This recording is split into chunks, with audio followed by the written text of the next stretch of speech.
pregunta. Entonces, la idea de hoy es hacer un resumen del libro de Génesis. Como ustedes bien saben, hemos escuchado siempre que el comienzo dice así: en el principio Dios creó. Si nos detenemos allí simplemente en esa primera frase, en el principio Dios. Génesis significa origen, significa comienzo, pero ¿es el comienzo de qué? ¿De Dios? La No. creación. Aquí vemos el comienzo de todo, menos de Dios. O sea, porque inicia diciendo, en el principio Dios creó.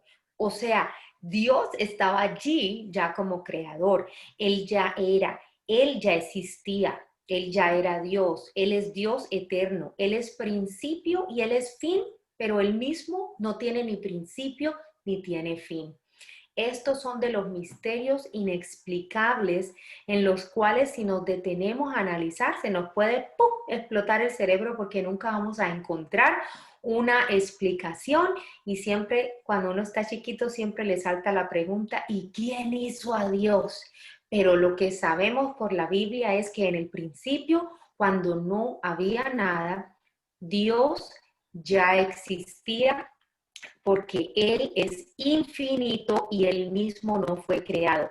Entonces, si vemos, por ejemplo, el libro de Juan, en el Evangelio de Juan, comienza diciendo: en el principio existía el verbo y el verbo estaba con Dios y el verbo era Dios. Eso es difícil de decir, simplemente es que el verbo es Jesús. Después sabemos por otros que el verbo es Jesús, y dice, y el verbo estaba con Dios. Entonces allí se nos está diciendo que en el principio de todo lo creado, ahí estaba Dios Padre y ahí estaba Jesús. Y luego, si miramos en el verso 2 de Génesis, dice, y el Espíritu de Dios, dice que todo era oscuridad, que la oscuridad llenaba todo el espacio, y que había un caos y un desorden tremendo en el universo, y que el Espíritu de Dios se paseaba, se movía, dice, por las aguas. ¿Qué quiere decir esto? Que el Espíritu de Dios también estaba en el principio. Entonces, ya no solamente con los dos primeros versos del libro de Génesis, ya se nos está diciendo que tanto Dios Padre como Dios Hijo, como Dios Espíritu Santo, la Trinidad, estaban allí presentes en el comienzo, y que los tres participaron de la creación. Esto es, pues, para comenzar diciendo eso. Y sabemos que miles y miles de años después, ya el verbo, que es Jesús, de esto tuvimos una clase en diciembre, el verbo se encarna.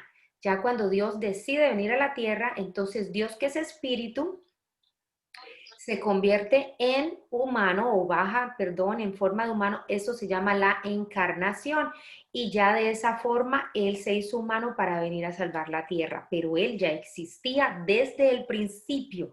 Miren, siempre, a veces uno, o yo hace muchos años pensaba, Jesús nació, ¿cierto? Cuando nació en el pesebre, y uno piensa Jesús desde allí, pero ya con el libro de Génesis sabemos que Jesús estaba allí desde el principio, y que Él también participó de la creación, pero estaba en forma todavía de espíritu, no estaba encarnado. Bueno, entonces el libro de Génesis no es el comienzo de Dios, como dijimos, sino el comienzo del universo físico, de las plantas, de los animales y de la vida humana. Génesis nos deja ver claramente el amor con el que Dios creó todo.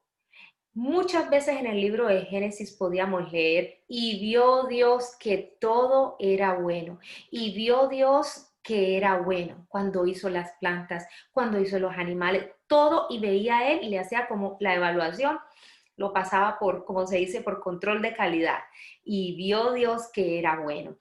Entonces, esto nos deja ver que eso era lo que Él buscaba, hacer todas las cosas buenas. Y también nos deja ver este libro cuán maravilloso, su poder sobrenatural, que fue capaz de crear el universo entero de la nada, porque no existía nada. Es diferente unas personas que sean diseñadoras o un arquitecto que tiene ya los materiales existentes para arrancar con algo. Dios dice, no había nada. Cuando Él dijo, hágase la luz, la fuente para Él hacer la luz, pues Él lo dijo con la palabra y se dio, pero Él mismo fue la fuente de la luz. Él mismo de su ser creó la belleza de toda la creación.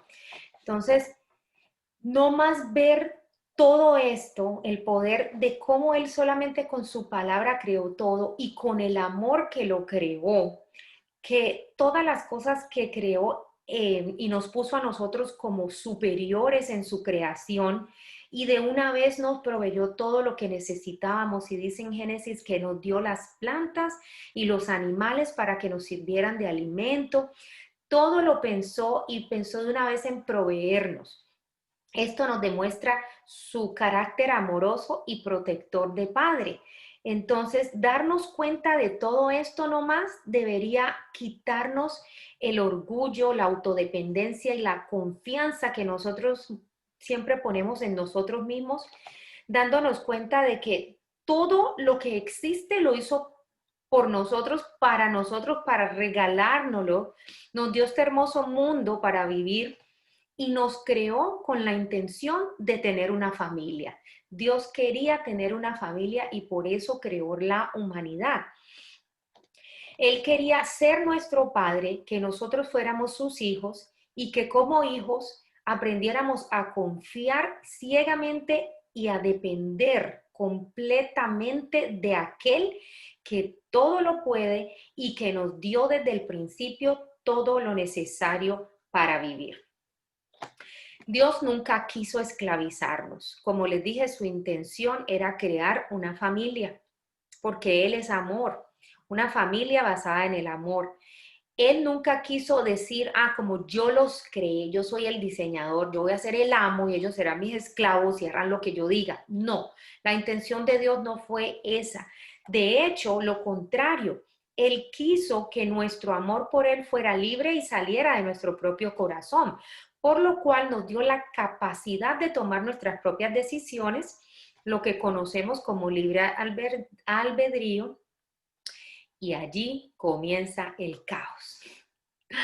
Ahí empezó el problema. Desde el principio, la humanidad que se nos dio la capacidad de decidir, escogimos siempre lo incorrecto, lo equivocado, lo que era malo. Entonces, la humanidad falló al escoger y Génesis nos presenta ahí de primerazo la caída del hombre, la famosa caída del hombre en el jardín de Edén, o sea, de la humanidad entera, porque la humanidad estaba representada en Adán y Eva. Este primer pecado, que fue el de desobedecer a Dios y más bien obedecer a lo que el diablo con engaños les hizo creer, fue el inicio de la destrucción de la humanidad, cuyos resultados vemos hoy en día con tan solo prender el televisor y escuchar las noticias desde hace tantísimos años y todavía todo lo malo que pasa hoy en el mundo, aún la decadencia de nuestras plantas, de animales, de lo que se diga, la capa de ozono, de todo lo del mundo, es consecuencia de este primer pecado que cometió la humanidad. Entonces, ¿qué pasa? Al dar ese primer paso de desobediencia, nos convertimos en hijos de desobediencia, como dice la palabra, y ya no dejamos, nos apartamos de Dios. Eso nos lo muestra Génesis. La humanidad solita se esclavizó. Al obedecer a Satanás y desobedecer a Dios, nos hicimos esclavos del pecado. Todos, así nosotros no hayamos nacido en esa época, porque eso fue la representación de la humanidad y el pecado, como se dice, por ejemplo, en la Iglesia Católica se le llama el pecado original, que es el pecado con el que nacemos todos, pues nacemos todos con el pecado de nuestro primer padre Adán. Entonces, al ser ya nosotros esclavos, sometidos a esclavitud del pecado, la humanidad ya en este punto necesitaba un Salvador. Ya necesitábamos ser redimidos. La redención, la palabra de redención significa necesitábamos ser comprados. Dios necesitaba comprarnos de nuevo por un precio.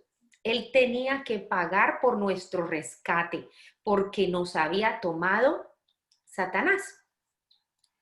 Bueno, entonces necesitábamos ser redimidos de esa esclavitud del pecado y Dios, desde el libro de Génesis, que eso me maravilla a mí, tantos y tantos años antes, ya Dios nos empezó a dejar ver cuál era ese plan redentor. Es que desde el principio, desde el momento en que pecaron Adán y Eva, él ya cuando sentenció a la serpiente y la maldijo, en ese momento dijo, y pondré enemistad entre tu simiente y el simiente de la mujer. Cuando Dios empezó a pronunciar esas palabras, ya estaba dando a conocer que de la mujer, de una mujer, nacería el que vendría a pagar por este precio, el que vendría a pelearse cara a cara con Satanás para rescatarnos de esa esclavitud en la que nos metimos del pecado. Si ven cómo Dios desde Génesis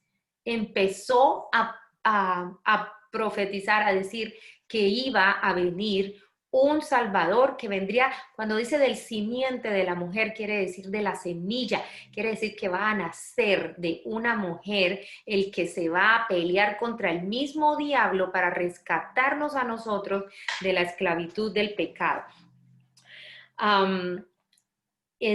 También podemos ver cómo desde Génesis, cuando el hombre y la mujer le fallaron allí, su reacción sí, por supuesto que Dios no le gustó esto, pero ¿qué hizo el Señor? Inmediatamente los cubrió.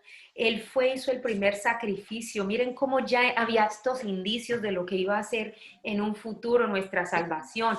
El Señor hizo el primer sacrificio. Ahí no lo describen, pero lo podemos concluir, porque ¿de dónde sacó Dios piel de animales para cubrir a Adán y Eva?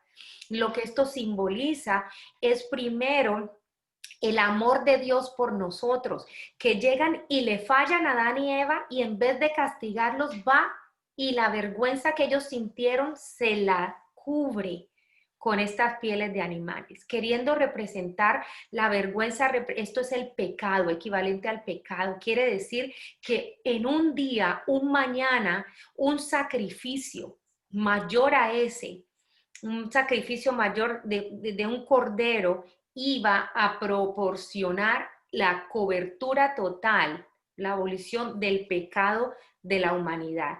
Estas son cosas que, como nos dice el libro de Hebreos, lo que pasaba en Génesis, eran sombras de lo que veríamos suceder en el futuro. Y por eso cuando leemos la Biblia, estas cositas están como un poco, digámoslo ahí, escondidas y hay que discernirlas y a medida que vamos entendiendo estas cosas, el Espíritu Santo nos va a ir ayudando a entender y a ahondar aún más. Pero si ven cómo desde el origen, desde los principios, Dios ya estaba mostrándonos todo lo que iba a suceder. Otro significado de esta cobertura que les hizo Dios cuando les puso las pieles de animales era que un día era la justicia de Dios la que nos iba a cubrir. El hombre por sí solo no iba a poder salvarse y necesitaba la justicia de Dios. Y esa es la justicia de Dios en Jesús que nos cubre. Por eso decimos que nosotros estamos cubiertos con el manto de justicia, creo que se dice manto si no lo estoy traduciendo mal, con el manto de justicia, y la justicia de Dios es Jesús. Entonces que cuando Dios nos mira desde el cielo, Él nos ve cubiertos con Jesús. Por eso no nos condena, porque ve a su Hijo Jesús que murió por nosotros. Bueno, siguiendo con el resumen de Génesis que estamos haciendo, quería que tomáramos esas cosas que se destacan o que al menos para mí se destacaron de lo que es la parte de la creación, que es tan solo el principio de este libro. Pero bueno, veamos que a medida que la humanidad empieza a crecer, con el crecimiento de la humanidad empiezan a crecer también los pecados del mundo. Ellos crecían a punto de que Dios llegó a tener el pensamiento de destruir la humanidad entera, como lo veíamos, ¿cierto? Pero un hombre encuentra favor en los ojos de Dios y ese es Noé. Noé, quiero que también vamos teniendo en cuenta estas cosas. Noé no era un hombre perfecto, Noé también tenía errores, Noé mostró falencias y errores si leemos detenidamente el libro, pero Dios estaba buscando hombres que lo buscaban y él lo que mira es el corazón, la intención del corazón. Él sabe que tenemos debilidades, pero él encontró en, en Noé un hombre que lo buscaba de corazón. ¿Sí? Entonces, él se ganó el favor de Dios y Dios decide salvar a esa sola familia. ¿Por qué? Porque Noé siendo la cabeza de esa familia, que fue el que encontró el favor, se salvó esa familia completa y así Dios nos da otra oportunidad. Esto es otra cosa que se destaca en el libro de Génesis. Dios nos da oportunidades, ya lo habíamos hablado, allí vemos claramente cómo Él nos dio libre albedrío y, y escogió mal Eva al no obedecerle a Dios, sino a la serpiente. Pero vemos cómo Dios nos da oportunidades y nos las sigue dando una y otra vez. A medida que la familia de Noé se multiplicó, comienza de nuevo, a pesar de que Dios ya había limpiado, por decir algo así, el universo al destruir toda esa humanidad, ahí se fue mucho, o sea, se empezó de nuevo la humanidad con una familia cuya cabeza era un hombre que era justo ante los ojos de Dios. De todas maneras, volvió el pecado a dispersarse a medida que crecieron, a medida que las generaciones que vinieron de Noé fueron nuevas generaciones nacientes, siguió el pecado y se siguió aumentando. Después viene el problema de la Torre de Babel. Esto nos deja ver claramente la soberbia. Podríamos decir que desde Eva, cuando Eva, ¿qué fue lo que hizo que Eva cediera ante eso? Que le dijeron que los ojos se le iban a abrir y que podía ser como dioses. Dios, el pecado grande que tenemos en la humanidad es que queremos ser grandes y que queremos pensar en nosotros primero, el egocentrismo y la sí, la autodependencia, la soberbia, es uno de los pecados más grandes. Y aquí vemos de nuevo en la Torre de Babel, la gente ya lo que quería era construir una torre que llegara hasta el cielo. Esto lo que representa es que la gente quiere ser como Dios, quieren tener la sabiduría de Dios y quieren tener la autoridad que tiene Dios. Entonces Dios no permitió que esto sucediera y ellos... y los confunde por medio darles muchas lenguas para que ellos no se pudieran comunicar. Entonces, esos primeros 11 capítulos de Génesis es hasta allí, hasta lo que hemos hablado, y ya de los capítulos 12 al 50 es cuando Dios escoge a una familia para que a través de esta familia venga la bendición a la humanidad entera. Entonces empieza con Abraham, le hace la promesa a Abraham de darle una gran descendencia y una tierra prometida y de que por medio de él serían bendecidas todas las familias del mundo. Todos nosotros seríamos bendecidos a través de él. Y luego él pone a prueba la fe de Abraham. Abraham le creyó y esto se le fue contado como justicia. Pero el hecho de que Abraham siguió hasta el final con lo que Dios le pidió de sacrificar al hijo, demostró que él tuvo plena confianza en el que hizo la promesa. Dios dio el sacrificio de la ovejita al final. Apareció de la nada un corderito por allí y así, al impedir Dios que Abraham sacrificara a su hijo, él le estaba dejando ver que en Jesús era que iban a ser en final benditas todas las familias de la tierra, que años después el cordero del sacrificio por los pecados del mundo sería él mismo, Dios, representado en la persona de Jesús. Con el transcurrir de los años, el pecado se sigue extendiendo. Y quiero que tengan en cuenta y vean esto porque yo creo que todas no entraron a la reunión que tuvimos un día, de que yo les aclaraba que noten que Dios no está teniendo en cuenta los pecados, no se los está, digamos así, apuntando a la humanidad, por lo que todavía hasta este punto que estamos en Génesis, Él no nos ha dado la ley. Los mandamientos, la ley todavía no ha llegado, eso viene más adelante. Entonces Dios, yo les explicaba, si en una ciudad no hay señales de tránsito, entonces ¿cómo va a venir un tránsito a partirnos y a decirnos usted cometió una infracción? ¿Cierto? Tiene que existir la ley, es decir, es prohibido hacer un giro acá o hacer una U, y entonces ahí si uno comete ese error, vienen y se la cobran, sea con dinero, sea como sea que el tránsito de la cobre a uno. Lo mismo hizo Dios.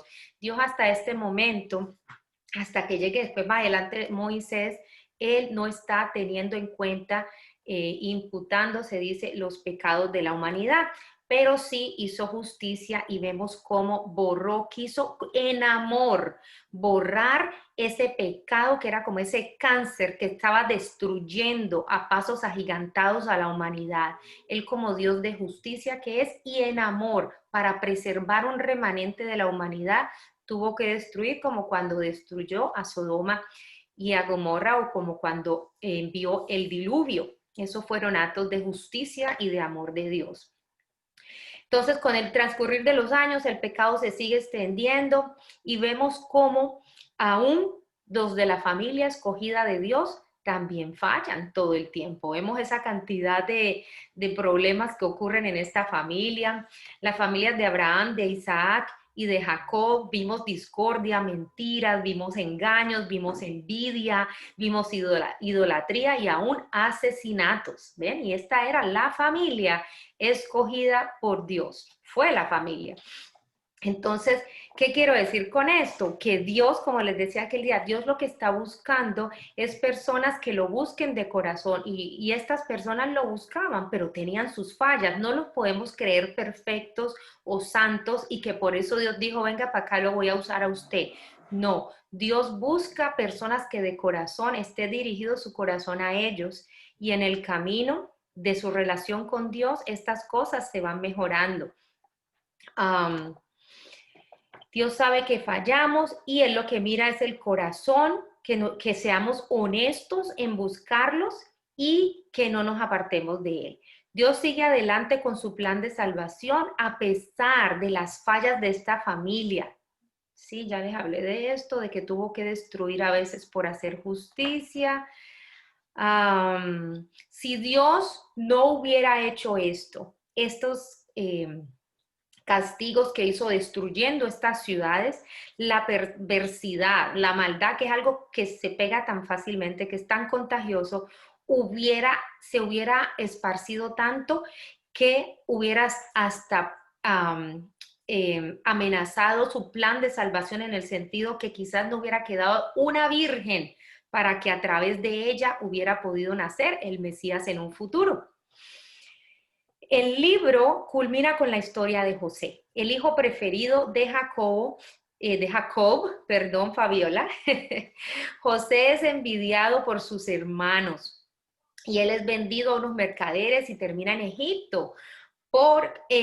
Pasa por un tiempo muy difícil, va a la cárcel inocentemente y ni siquiera esto lo aleja de Dios. Él siempre tiene una relación muy bonita con Dios. Dios prospera en todo a José y él termina en una posición de autoridad como segundo en el país de Egipto. Aunque Egipto no era lo que Dios les había prometido, los israelitas terminan viviendo allá por un tiempo porque allá es donde encuentran refugio a través de José, o si no, hubieran muerto de hambre por la hambruna que hubo en ese momento. Dios les aseguró que fueran tranquilos, que Él iba con ellos y que esto iba a ser temporal, pero Dios sabía que allá iban a ser esclavizados y se los dijo desde mucho antes que sucediera.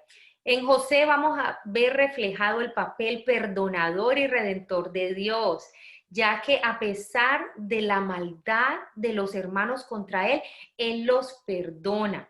Y al final es él el que termina salvándolos a todo el pueblo de morir de hambre. Y no solamente los salva, sino que los protege y les provee un lugar donde vivir, ropa, alimentos, trabajo, todo lo necesario para vivir, que es lo que hace Jesús por nosotros. Es lo mismo, o sea, se ve tan reflejado Jesús en lo que es José, que miren la cosa, nosotros le fallamos todo el tiempo al Señor, desobedecemos o a veces lo ignoramos y sin embargo Él decidió morir por nosotros para salvarnos de la esclavitud del pecado y de la muerte a la que nos sometimos nosotros solitos desde el principio en el Edén. Y en Cristo, cuando lo recibimos y entramos a ser parte de nuevo de la familia de Dios, tenemos acceso por fe a una gracia infinita, a un sinnúmero de bendiciones y promesas que fueron hechas por nuestro Padre Creador por amor. Para mí, el libro de Génesis es la historia del amor de Dios hacia nosotros, que se ve en que desde el principio le fallamos y desde el principio Dios creó un plan para redimirnos. En este libro vemos claramente que todo lo que el enemigo quiso para mal de la humanidad, Dios le da la vuelta y lo torna para algo bueno, para bien y para bendecirnos. Eso es lo que yo veo así a grosso modo del libro de Génesis. Espero que, que lo hayan disfrutado tanto como yo me lo disfruté y que si tienen preguntas pues no duden en enviármelas.